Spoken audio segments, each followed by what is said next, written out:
Dick Anderson is the Fulton County Manager. Sir, welcome back. Hi, Shania. I'm glad to be back with you. Well, we like to start with those COVID-19 trends. Tell us about the latest trends.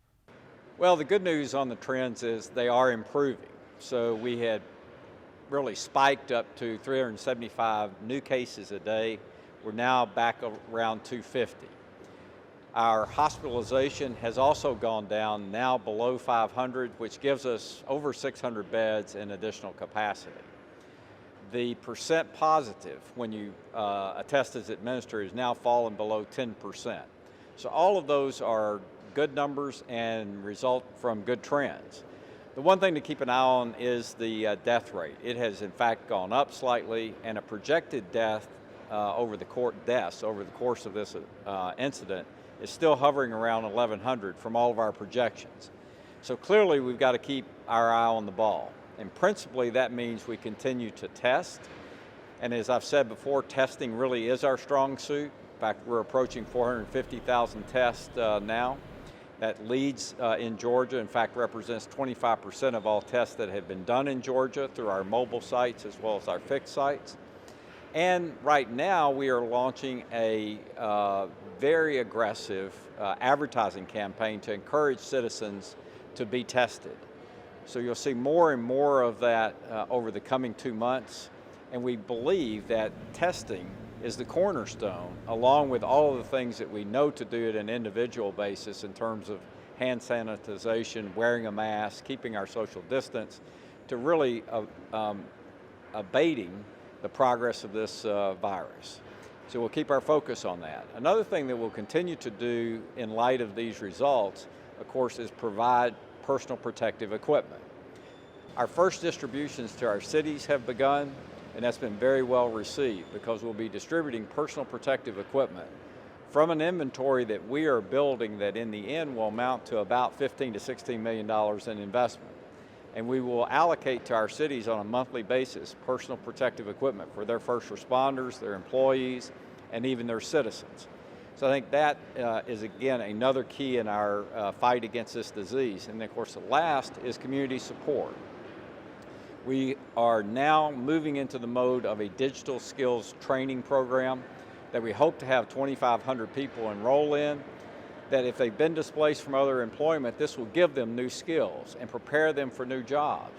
So we have two great partners. Goodwill will be administering the training for us, and then the Metro Chamber is really aligning employers who do have needs for employees in these areas. So both of those programs, personal protective equipment and community support, are key in addition to testing. And sir, share with everyone that big announcement with CORE and how that all came to be. So the announcement with CORE that occurred was a signing of a memorandum of understanding. And what it allows for us to do is have CORE in place for the remainder of 2020. CORE will run 6 mobile sites for us, as well as help staff our fixed site in Alpharetta at 4700 North Point Parkway. And what's so unique and critical about that is CORE is truly a world leader in the ability to bring volunteers together, employ them for temporary periods of time, and address community disasters. So we started working with CORE just a few months ago, and now that's evolved into a full partnership. And as they came and discussed with community leaders, as well as our Board of Commissioners, how they see Fulton County, I was struck by the fact that while they're working in Los Angeles to Washington, D.C., and many other metropolitan areas, they view Fulton County as truly the national benchmark. And they view us in that way because we've been the most aggressive, we've really partnered with them effectively, and this memorandum of understanding solidifies that partnership through the remainder of the year. And what I like best about this is that CORE's expertise is particularly notable in terms of reaching communities that are generally underserved. So rather than expecting folks to come to us, we go to them, again with a CORE unit that provides mobile COVID-19 testing, and that has been extremely successful. In fact, they've done over 10,000 tests now, over 100,000 tests for Fulton County thus far. So it's really been a phenomenal partnership. And with the August 11th election behind us, What were the learnings and how did it go? So we were really pleased with the August elections. I think it went off without a hitch. In fact, when we surveyed voters as they were leaving the polling places, over 350 or so voters took the time to give us feedback. And well over 90% of those voters said it either met or exceeded their expectations.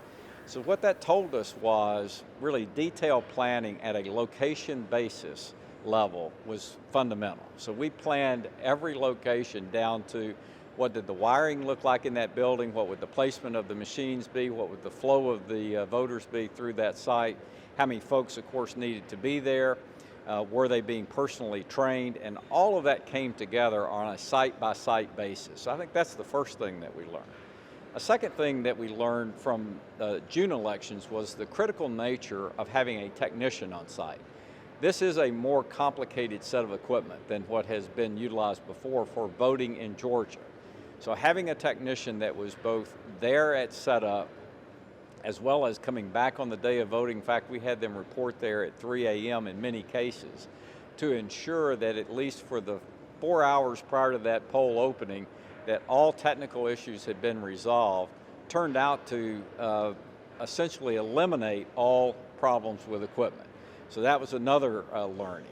I think a third learning is that it's very important to really utilize every tool in that early voting period. So of course, I think, did a much better job with the absentee process. We'll do an even better job with that, I think, in November with some complementary actions that the Secretary of State's office is taking with a portal where you'll request your ballot. But one of our keys is the utilization of State Farm Marina. And that will give us the ability to not only have a spectacular venue that if you want to vote and vote early, you can go to for a unique experience, but it almost guarantees no wait time.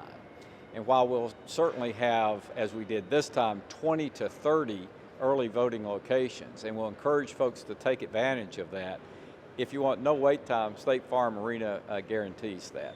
So I think all of those lessons learned we're applying now for November, and certainly it'll be more intense, it will be bigger crowds, but still focusing on absentee voting and early voting to remove some of the pressure from day of voting, and then detailed planning on that day of voting, I think are the keys moving into November.